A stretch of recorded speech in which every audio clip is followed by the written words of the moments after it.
সরকার আসবে যাবে, সংগঠনের জায়গায় থাকবে। যখন সে শিল্পী হিসেবে জাতির কাছে আসবে, আমি মনে করি সেটাকে নিরপেক্ষ হিসেবে তার প্রেজেন্টেশন করা উচিত। কাঁধে ওঠা খুব সহজ, কাঁধ থেকে নামানো খুবই আরও বেশি সহজ। টানা সপ্তমবারের মতো বেস্ট টিস্যু পেপার ব্র্যান্ড হিসেবে স্বীকৃতি পেয়েছে বসুন্ধরা টিস্যু। নির্বাচন রেজাল্টের পরপরই ওরা আমাকে কাঁধে তুলে ঘুরেছে, তো তখন থেকেই ওই আবারও বলবো শঙ্কিত। এত চাপ, এই যে কাঁধে উঠিয়ে এত ভালোবাসা, এটাকে আসলে কাঁধে ওঠা খুব সহজ, কাঁধ থেকে নামানো খুবই আরও বেশি সহজ। তো চেষ্টাটা করতে হবে, সর্বোচ্চ চেষ্টাটা করব। আর অনুভূতি তো নিশ্চয়ই একটা আবেগের জায়গা, ভালোবাসার জায়গা, অনুভূতি।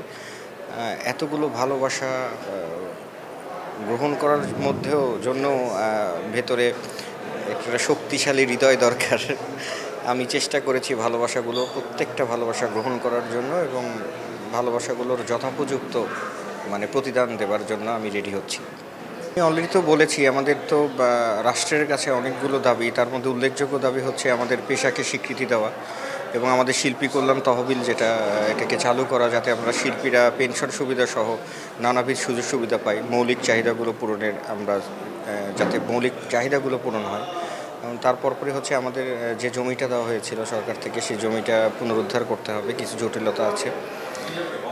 সব মিলিয়ে আলটিমেটলি অভিনয় শিল্পী সংঘকে এমন একটি স্থিতিশীল জায়গায় দেখতে চাই, যেটা হচ্ছে যে আমাদের 1400 শিল্পী যেন দিন শেষে স্বস্তির একটা নিঃশ্বাস ফেলতে পারে যে না, আমাদের সাথে অভিনয় শিল্পী সংঘই আছে।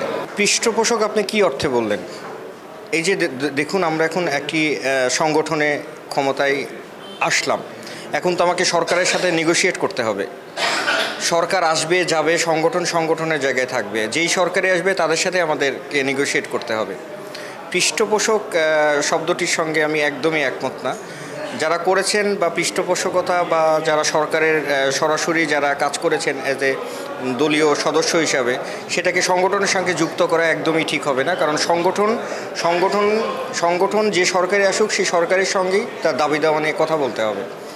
আর পৃষ্ঠপোষক যদি আপনি রাজনৈতিক অর্থে বলেন, প্রতিটি আর্টিস্ট তার নিজস্ব চেতনায় যে কোনো একটা, কেউই নিরপেক্ষ নয়, কিন্তু নিরপেক্ষতার এটাকে যখন সে শিল্পী হিসেবে জাতির কাছে আসবে, আমি মনে করি সেটাকে নিরপেক্ষ হিসেবে তার প্রেজেন্টেশন করা উচিত।